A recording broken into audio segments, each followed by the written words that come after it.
सीधा रुख करते हैं बड़ी खबर की ओर। ईरान के आईआरजीसी प्रवक्ता का बड़ा दावा सामने आया है। ईरान ने इजरायल के 14 ठिकानों को निशाना बनाया है। इजरायल के हाइफा और तेल अवीव पर ईरानी हमला किया गया। अमेरिकी हमले के बाद ईरान का इजरायल पर पलटवार सामने आया है। मिडल ईस्ट यानी कि मध्य पूर्व इन दिनों युद्ध की आग में झुलस रहा है। वहीं अब इजरायल के बाद अमेरिका ने भी ईरान के खिलाफ अपना मोर्चा खोल दिया। तो ईरान ने इजरायल के 14 ठिकानों को निशाना बनाया है। बड़ी खबर आप तक पहुंचा रहे हैं। इजरायल के हाइफा और तेल अवीव पर ईरानी हमला देखने को मिला है। अमेरिकी हमले के बाद अब ईरान का इजरायल पर पलटवार यहां पर हुआ है। बड़ी खबर आप तक पहुंचा रही है, जहां पर आईआरजीसी प्रवक्ता का एक बड़ा दावा, ईरान के प्रवक्ता का बड़ा दावा यहां पर सामने आया है कि ईरान ने इजरायल के 14 ठिकानों को निशाना बनाया है। ईरान ने यहां पर पलटवार किया इजरायल के ऊपर। इजरायल के हाइफा और तेल अवीव पर ईरानी हमला किया गया है। अमेरिकी हमले के बाद ईरान का इजरायल पर पलटवार सामने आया है। बड़ी खबर आप तक पहुंचा रही है। तो अमेरिका ने जिस तरीके से ईरान पर अटैक किया, उसके बाद ईरान ने पलटवार किया और इजरायल पर हमला। अब इजरायल के बाद अमेरिका ने भी ईरान के खिलाफ अपना मोर्चा खोल दिया है। जी हां, इजरायल ईरान के बीच जारी संघर्ष का आज 10वां दिन है और इसी बीच अमेरिका ने ईरान में 3 परमाणु ठिकानों पर हमला किया। ये ठिकाने फोर्डो, नतांज और इस्फहान है। हमला भारतीय समयानुसार आज रविवार सुबह 4:30 बजे हुआ। अमेरिकी राष्ट्रपति डोनाल्ड ट्रंप ने इसकी जानकारी दी है और कहा है कि फोर्डो पर बमों की एक पूरी खेप गिरा दी गई है। ट्रंप ने ईरान पर हमले के 3 घंटे बाद देश को संबोधित भी किया है और कहा है कि ईरान के अहम न्यूक्लियर साइट्स को पूरी तरह से तबाह कर दिया गया है। अमेरिकी राष्ट्रपति ने ईरान को धमकी देते हुए कहा है कि अब उसे शांति कायम करना चाहिए। अगर वह ऐसा नहीं करता है तो उस पर और बड़े हमले किए जाएंगे। अमेरिकी हमले को लेकर इजरायल के पीएम बेंजामिन नेतन्याहू ने खुशी जताई है। उन्होंने कहा है कि ईरान पर अमेरिका का हमला इतिहास बदलने वाला है। वहीं हमास ने ईरान में अमेरिकी हमलों की निंदा करते हुए इसे खुला हमला भी बताया है। इसके साथ ही ईरान ने दावा किया है कि अमेरिका के हमले से रेडिएशन लीक नहीं हुआ। ईरान की परमाणु ऊर्जा संस्था ने परमाणु ठिकानों पर किए गए अमेरिकी हमले को अंतर्राष्ट्रीय कानून और परमाणु अप्रसार संधि का उल्लंघन बताया है। इसी बीच इजरायल में आज रविवार से स्कूल, दफ्तर, भीड़-भाड़ वाली जगहों के अलावा सभी आयोजनों पर रोक लगा दी गई है। वहीं भारत में ईरान के दूतावास ने हमले को अंतर्राष्ट्रीय नियमों का उल्लंघन मानते हुए एक्सपोस्ट से भारत को जानकारी दी है, यानी हालात गंभीर होते जा रहे हैं।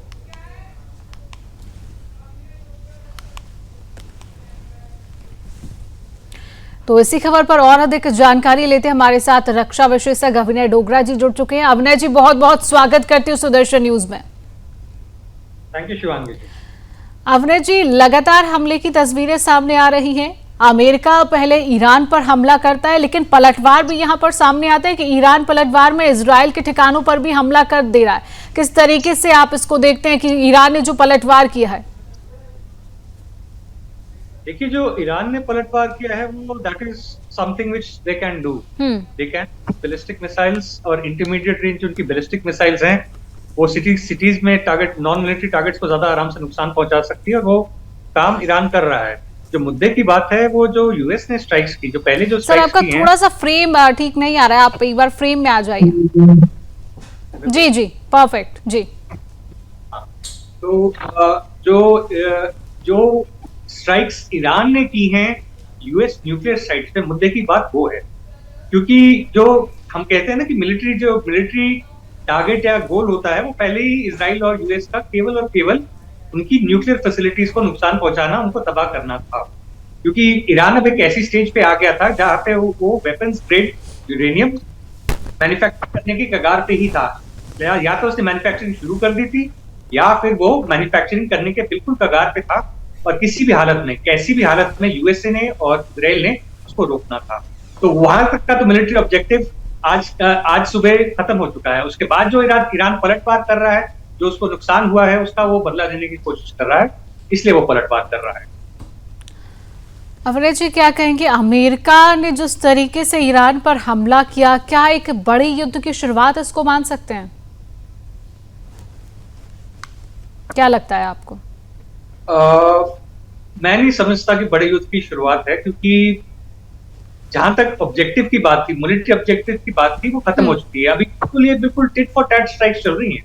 जैसे कि हमने अभी जो कॉन्फ्लिक्ट इंडिया और पाकिस्तान के बीच में देखा कि स्टेप वाइज एस्केलेशन लैडर के पे हम चढ़े और उस पे कैसे कैसे युद्ध एस्केलेट हुआ, वैसे ही बिल्कुल सेम अभी चीज देखने में आ रही है। डोनाल्ड ट्रंप ने भी बिल्कुल ही साफ जानकारी दी है कि हमारा मिलिट्री ऑब्जेक्टिव खत्म हो चुका है। अब जो भी कार्रवाई होगी वो ईरान के रवैये पे निर्भर होगी। अगर ईरान पलटवार करता है और नेगोशिएटिंग टेबल पे नहीं आता है, तब ये बड़े युद्ध में तब्दील होने की संभावना है। ईरान की पलटवार करने के लिए ऐसे कौन से इंतजामात या हथियार ईरान के पास है जो एक चिंता का विषय बन सकते हैं सर? चिंता का विषय तो इस समय नहीं है। अगर न्यूक्लियर कैपेबिलिटी नहीं है तो ये एक स्टैंडर्ड मिसाइल है। इजराइल अभी भी जो है वो अपना एयर डिफेंस नेटवर्क अपग्रेड कर रहा है। जो अभी तक जो आयरन डोम सिस्टम है, जो उसका बेसिक सिस्टम है, और जो उसका मीडियम रेंज बैराकेट सिस्टम है और एरो सिस्टम्स है, वो बिल्कुल नए सिस्टम्स अभी ज्वाइन नहीं किए हैं। उनके एरो सिस्टम अभी डेवलपमेंटल था, अभी उसको इंडो एटमॉस्फेयर में उन्होंने तैनात करने के लिए वो अभी इंडक्ट हुआ है। साथ में जो थर्ड सिस्टम है, यूएस सिस्टम है, उसकी शायद केवल कुछ बैटरियां ही वहां पे है। इसलिए जो long range ballistic missile defence है इजराइल का, वो अभी भी डेवलप हो रहा है। बनस्पत उसके जो रॉकेट्स को रोकने की क्षमता है और जो शॉर्ट रेंज रॉकेट्स मिसाइल्स को रोकने की क्षमता वो कहीं ज्यादा है। इंडिया भी उसकी टेक्नोलॉजी उसमें इस्तेमाल करता है। तो वो अभी डेवलपमेंटल स्टेज में और इंक्लूड करने की स्टेज में ही है। तो इसलिए थोड़ा बहुत नुकसान वहां पे इजराइल को झेलना पड़ सकता है। लेकिन जहां तक ऑब्जेक्टिव की बात है, ये तो बात माननी पड़ेगी कि इजराइल और अमेरिका अपना ऑब्जेक्टिव अचीव कर लिया है। सर, जो स्थिति अभी बन रही है, क्या ऐसी स्थिति में भारत की सुरक्षा चिंताएं यहाँ पर बढ़ जाएंगी?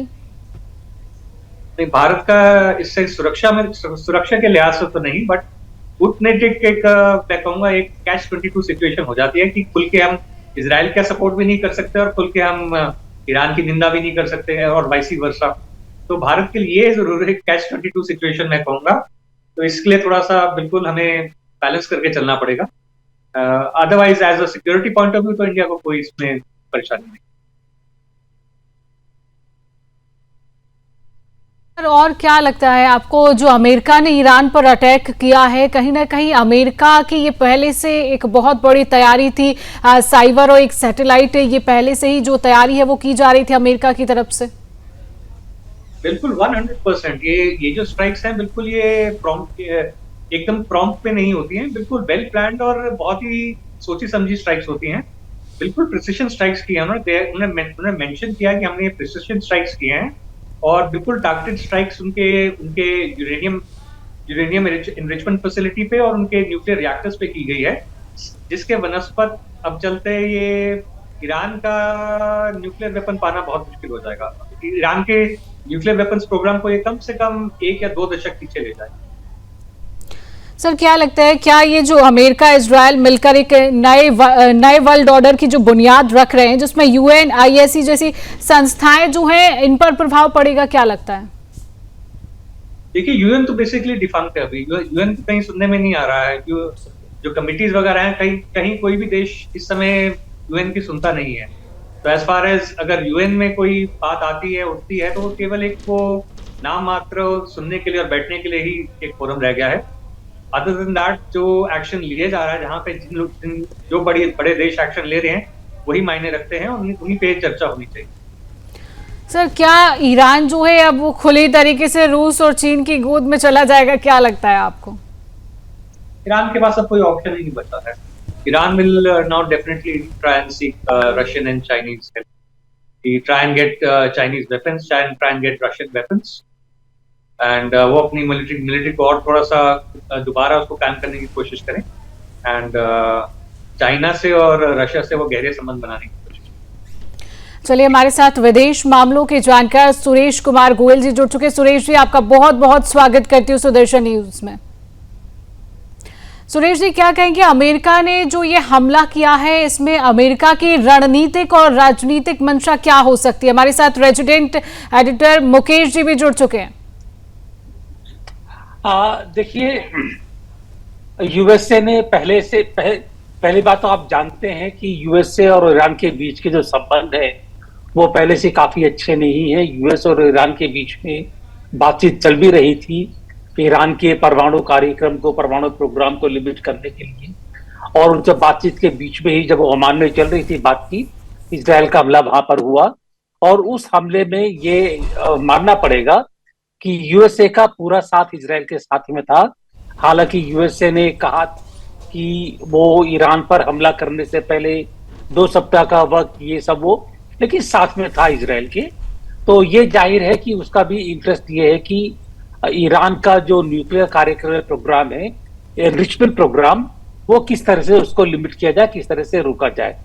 तो जब ये हमला हुआ मेरे को उससे कोई आश्चर्य नहीं हुआ। हालांकि टाइमिंग जो है उसका थोड़ा सा पहले से पता नहीं था, इजराइल को शायद मालूम हो लेकिन टाइमिंग मालूम नहीं था, लेकिन हमला हुआ ये। बात यह है कि इस हमले के बाद में जो उस एरिया में, वेस्ट एशिया में और एशिया में भी मैं कहूंगा, वो सामरिक स्थिति कैसी बनी रहेगी, ये से विचार करने वाली बात है। समीकरण उससे काफी बदल गया है। ये साफ हो गया है कि काफी सारे देश जो है वो इजराइल और अमेरिका के साथ में है इस मामले में।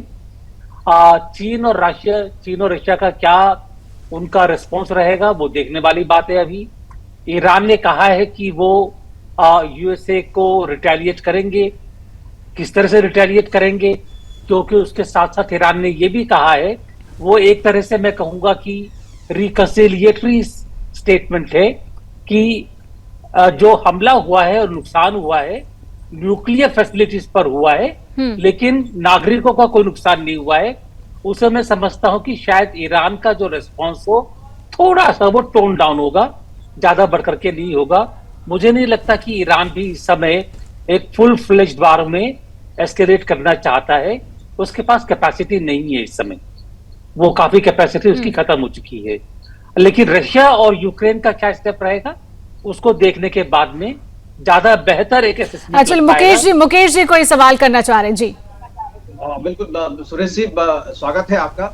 और मैं ये जो सवाल मेरे जैसा आपने कहा कि ईरान अभी इस स्थिति में नहीं है कि इस वॉर को और एस्केलेट कर पाए, और जो चाइना और रसिया है वो भी इस स्थिति में नहीं है कि वो सीधे तौर पे ईरान को मदद कर पाए। तो क्या आपको लगता है कि ये जो B-2 से बॉम्बर से अमेरिका ने हमला किया है, इसके बाद से ईरान जो है टेबल पे आने के लिए, बातचीत के टेबल पे आने के लिए मजबूर होगा और ये लड़ाई का अंत होगा? जो लोग कह रहे हैं कि ये एस्केलेट होकर वर्ल्ड वॉर 3 तक जाएगा, ये बात नहीं। मुझे लग रहा है कि ईरान जो है वो अब टेबल पे बात करने के लिए तैयार होगा, क्योंकि जो इस बार जो हमला हुआ है वो ईरान की कमर तोड़ चुका है।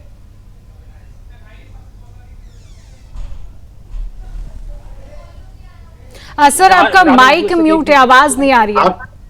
नहीं, मेरा माइक तो सही है। मैं जी अब आपको मेरी आवाज आ रही है? जी आ रही है। जी, आ रही है। देखिए, ईरान और यूएसए के बीच में बातचीत तो पहले भी हो रही थी जब इजराइल ने हमला किया। तो मेरा ख्याल है ये जो हमला हुआ इससे बातचीत शुरू होगी ऐसी मेरे को आशा नहीं है।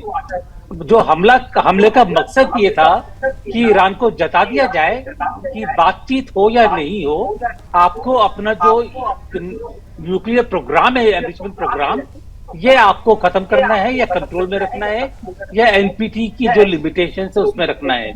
तो ये बातचीत मेरे ख्याल है कि बातचीत की बात नहीं है यहाँ पर। ये ईरान आएगा या नहीं आएगा, खाली बात यह है कि ईरान के जो प्रोग्राम है, न्यूक्लियर प्रोग्राम, उसको IAEA की तरह से किस तरह से कंट्रोल में किया जाए।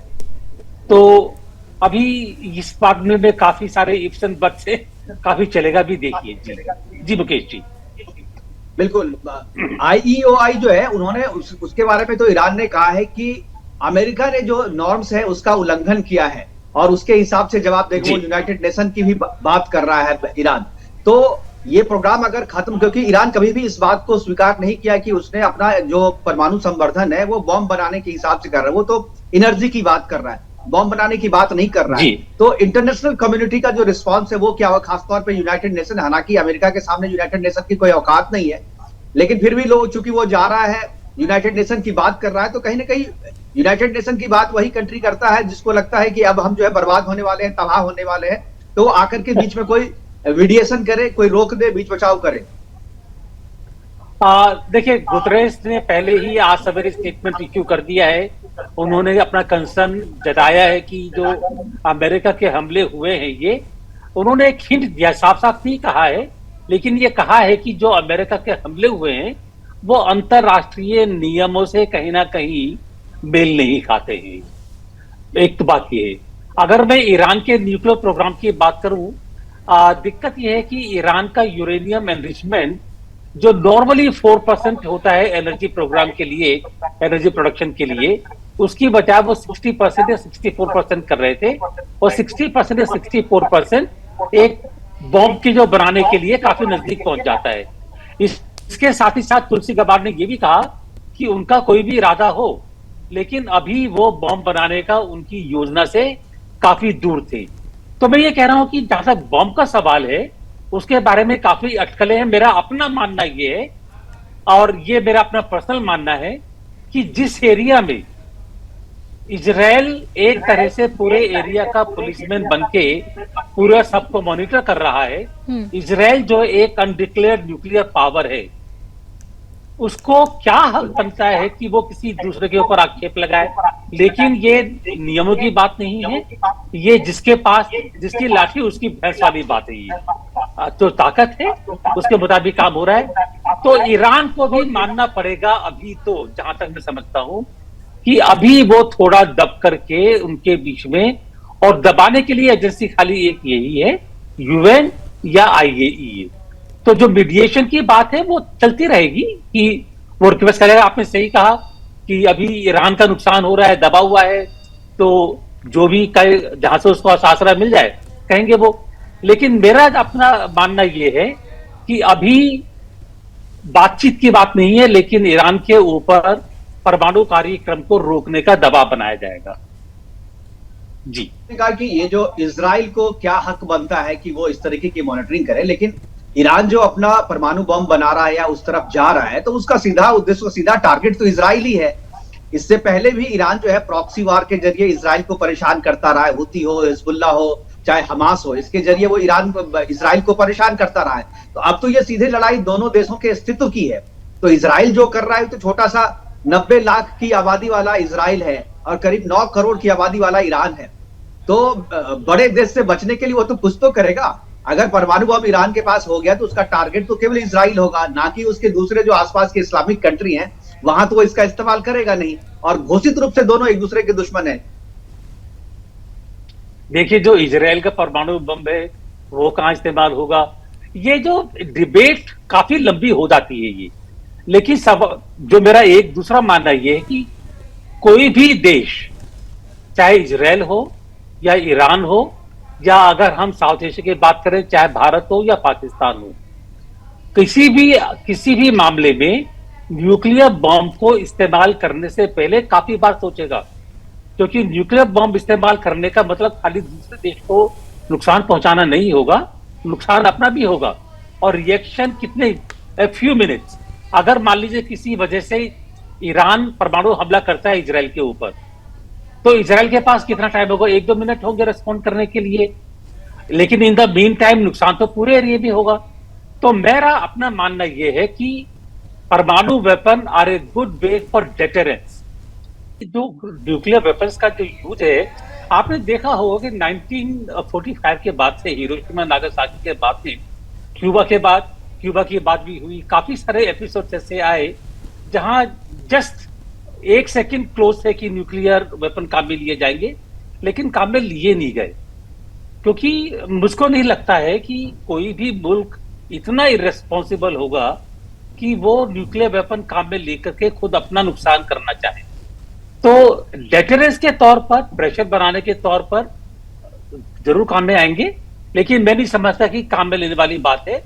मैं इतना जरूर कहूंगा, मैं आगे मुकेश जी के मन के लिए मेरे मन में काफी आदर है, वो काफी अच्छी बात बोलते हैं, सटीक बात बोलते हैं। लेकिन मैं इतना जरूर कहना चाहूंगा कि इस मामले में अगर ईरान का प्रोग्राम 64% एनरिचमेंट का है, और तुलसी गबार्ड जो डायरेक्टर ऑफ नेशनल इंटेलिजेंस हैं, वो खुद सर्टिफाई कर रही हैं इसके अलावा आइए ये भी सर्टिफाई कर रहा है कभी कि अभी ईरान परमाणु बम से दूर है, 2-3 महीने तो दूर है ही। तो मेरे ख्याल है उसके ऊपर हमला करना खाली परमाणु बम की बात नहीं हो सकती है, और भी काफी सारे बातें हो सकती हैं। और एक वजह जो मेरे को ध्यान में आती है वो ये है कि हिजबुल्ला, हाउथी, इन सबके जो इनका जो रवैया रहा है, इन सबका जो रोल रहा है मिडिल ईस्ट में, उसके बाद में यूएसए और इजराइल का एक सबसे बड़ा पर्पस ये है कि खमेनी को किस तरह से हटाया जाए, खत्म किया जाए, हटाया जाए, तख्ता पलट किस तरह से हो। सुरेश जी, मैं बिल्कुल सहमत हूँ और मुझे आपकी बातें बहुत अच्छी लगती है। बिल्कुल सुरेश जी, मुझे आपकी बातें इसलिए अच्छी लगती है कि आप थोड़ा डिफरेंट बोलते हैं, जो आपको लगता है कि सही है, क्योंकि आपका अपना अनुभव है, आपने इस क्षेत्र में लंबा काम किया है, आप राजनयिक रहे हैं, तो मुझे आपके अनुभव अपने दर्शकों के साथ साझा करने में मुझे बहुत अच्छा लगता है। अगर आप लोग एक दूसरे के खिलाफ भी बोलते हैं, मतलब मैं चाह रही, ऐसा नहीं कि कोई व्यक्तिगत कोई बात हो, तो आप बिल्कुल बेझिझक बोलिए, मुझे कोई इसमें कोई मुझे शिकायत नहीं होती है। मैं एक चीज और, मैं हमारे अभिनव जी, हमारे पास चूंकि 2 मिनट का केवल समय बचा है, अभी ब्रेक लेंगे, फिर 11:30 बजे के बाद से फिर आपसे जुड़ेंगे हम। अभिनव जी हमारे साथ है। अभिनव जी, मैं एक चीज आपसे प्रश्न है मेरा कि B2 से जो अभी बॉम्बिंग की है अमेरिका ने, क्या आपको लगता है कि ये जो 3 जो ठिकाने थे, उन 3 ठिकानों में, चूंकि इराक भी ये बात जानता था कि ये B2 जो है अमेरिका के पास है, अगर बात बढ़ी तो अमेरिका हमला करेगा, तो क्या आपको लगता है कि वो जो बॉम्ब है वो चूंकि 300 फीट जो कहने के अंदर तहखाने में, एक तरह से कहीं पाताल में ये तैयार किया जा रहा है, क्या वहां तक ये नुकसान करने की स्थिति में है बॉम्ब की? क्या इतनी क्षमता है? बिल्कुल, ये क्षमता यूएसए के पास आज से नहीं, बहुत पहले से है। पहले ये मिसाइल्स जो आती थी, बॉम्ब जो आते थे, वो डेजी कटर्स के नाम से जाने जाते थे, बंकर बीनीथ, और उनको कहा जाता था बंकर बीनीथ दी बंकर। 50 फीट की गहराई तक, 60, 70, 80 फीट की गहराई तक बड़े आराम से जाते थे। 90s की बात कर रहा हूं मैं। एंड जो आज की डेट में जो GBU-57 है, 200 फीट तक जाने में उसे कोई परेशानी नहीं है। उसका डिजाइन ही ऐसा है कि एक्सप्लोसिव डिजाइन है और पेनिट्रेटिव डिजाइन है।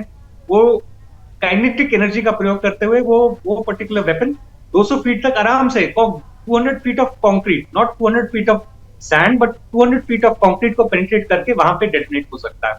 तो इसमें as far as the capability of the bomb is there, it should not be question. वो बिल्कुल ही मैं मानूंगा कि सैक्रोसेंटा, मान के चलिए जितना बताया गया उतना उसने पेनिट्रेट किया होगा। चलिए, बिल्कुल अभिनय जी, सुरेश जी, मुकेश जी, आप सभी का बहुत बहुत धन्यवाद तमाम जानकारी साझा करने के लिए, समय देने के लिए। आप सभी मेहमानों का बहुत बहुत धन्यवाद। तो मिडिल ईस्ट यानी कि मध्य पूर्व इन दिनों युद्ध की आग में झुलस रहा है। वहीं अब इजराइल के बाद अमेरिका ने भी ईरान के खिलाफ अपना मोर्चा खोल दिया है।